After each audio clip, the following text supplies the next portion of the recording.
Today I want to talk about these three books here. One is the Divine Principle, the exposition of the Divine Principle.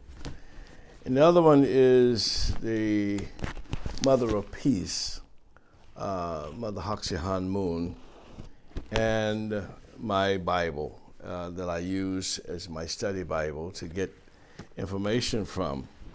Right now, I just finished reading the book of Booker T. Washington, which is Up From Slavery, which is an amazing book for Americans that we need to really study how this country was built and how it was working up from slavery.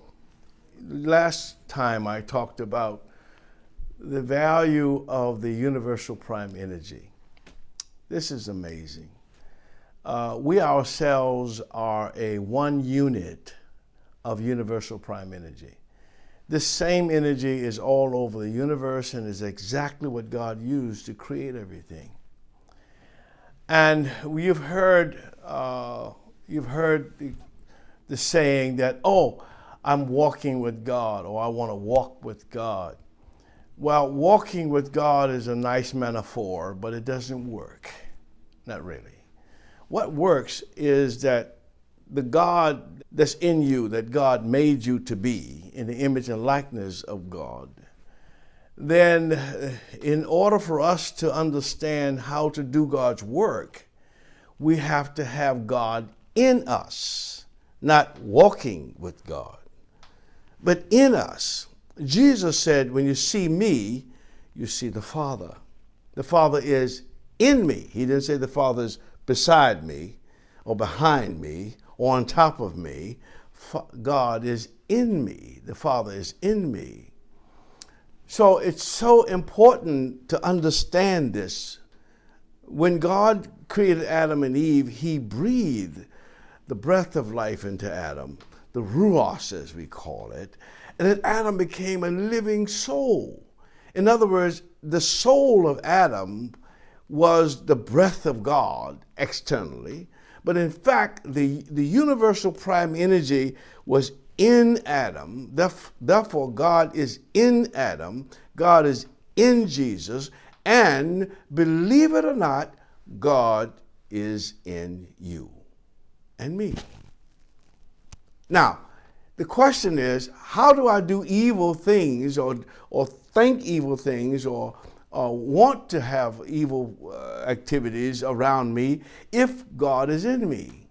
Well, there is a life source that we have, that we breathe, no matter how evil you are. And that life source is in you because of this thing that we call LOVE, love. And that's what makes universal prime energy works, is love. And this love is so scientific, yet at the same time, it is very humble, soft, fuzzy, beautiful. At the same time, it's sacrificial. If someone says, I love you, but don't want to sacrifice anything in that love relationship, they don't really love you. Or they don't know what love is. They don't understand what they're really talking about. So this universal prime energy, working with Jesus, worked with Abraham, worked with Noah, because all of these things that they did, nobody ever done before. There's no record of anybody parting the water but Moses. There's no record before Noah built an ark that such a thing was built before. So all of these things that they did it in complete concert with God because God was in them. This is the difference. In them.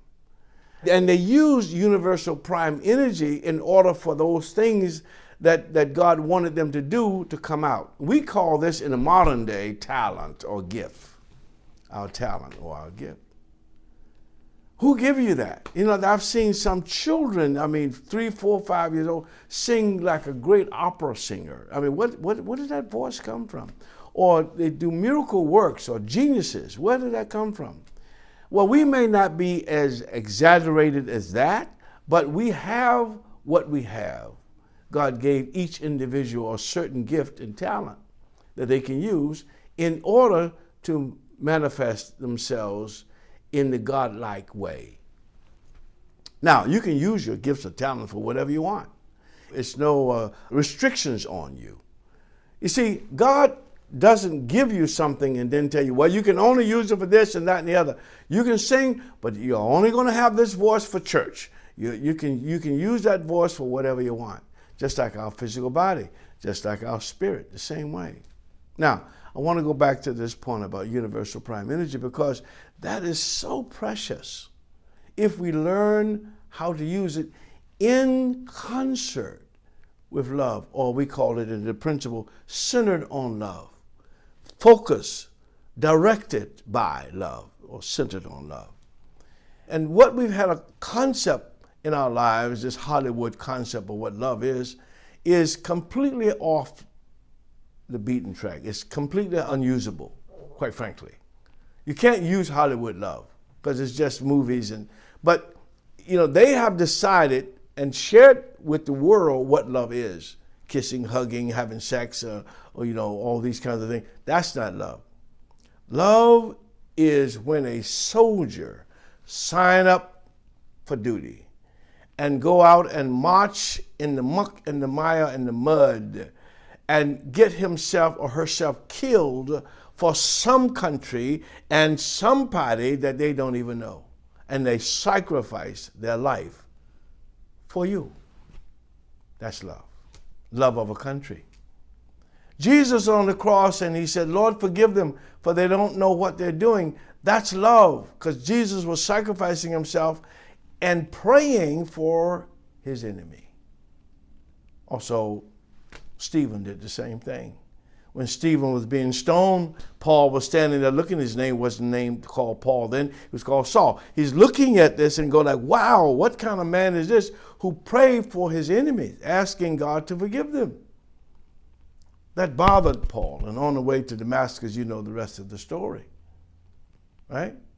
So in our life, we have this force that pushes us, but is driven by love. And if everyone had that level of love that we're talking about, that we get so excited about our prophets and our messiahs and all these great people who have done these great things, we get excited about them because they have done what we call miracles. But every single individual, if we learn how to use this universal prime energy correctly, we can do what they call miracles as well. In our own right, in our own way. No. God did not make everybody equal or the same. Or they call it now this word they're using, equity. Got to have equity, everything's same. No, God didn't make us that. I cannot get jealous of Michael Jordan because he could play basketball and make $1 zillion. Or some great football player or some tycoon businessman who made $1 billion in every week or so. I cannot. But what God gave me was specially unique. And in that uniqueness, I can do 100% that we call perfection in that. As I do it, as God work with me more and more. Now, all that I just said is in the Bible here. But we need a key to unlock this Bible. And this is called the divine principle. This is the key that unlocks the secrets of this book. What Mother Moon has done down through the years, when God called her when she was just a child, to be who she is today, she has put in this memoir of hers some great secrets that we can learn by.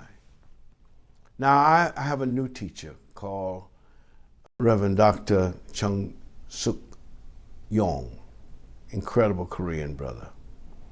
That comes on every morning at 6 a.m. and gives incredible information on how to live and how to be what you need to be. I want you to do me a favor. When we send you some more information, please be with us so we can work together. Put in the chat some comments that you would like, and I will show you some secrets out of this book that we call the Bible. I love you. Thank you for listening. See you next time.